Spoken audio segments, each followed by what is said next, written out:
Hi மக்களே, Chris ஹவுசிங்லேருந்து அன்பு பேசுகிறேன். இந்த ப்ராப்பர்ட்டிக்கு பின்னாடி பார்த்தீங்கன்னா லட்சக்கணக்கான ரெசிடென்ஷியல் ஹவுஸு இருக்குதுங்க.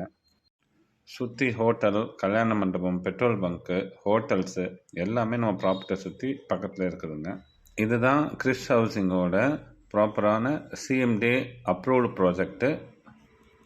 இந்த ப்ரைம் லொக்கேஷனில் அப்பார்ட்மெண்ட் ரேட்டு குறைஞ்சபட்சம் 80 lakhs 70 lakhஸில் போயிட்டுருக்கு. ஒரு அப்பார்ட்மெண்ட் வாங்க விலையில் உங்களால் ஒரு தனி இடம் வாங்க முடியும், இல்லைன்னா ஒரு தனி வீடு வாங்க முடியும். லேண்டு ப்ளஸ் கன்ஸ்ட்ரக்ஷனோட ஒரு தனி இடம் வேணும்னா 35 lakhஸில் ஒரு பிளாட் வாங்கிடலாம். அப் டு 80%ல் பேங்க் லோன் பண்ணித்தராங்க. உங்கள் கையில் முன்பணமாக ஒரு 4 லட்சம் இருந்தால் போதும், உங்களால் ஒரு தனி இடம் வாங்க முடியும். விருப்பப்படுறவங்க ஸ்க்ரீனில் இருக்க நம்பருக்கு காண்டாக்ட் பண்ணுங்கள். தேங்க்யூ.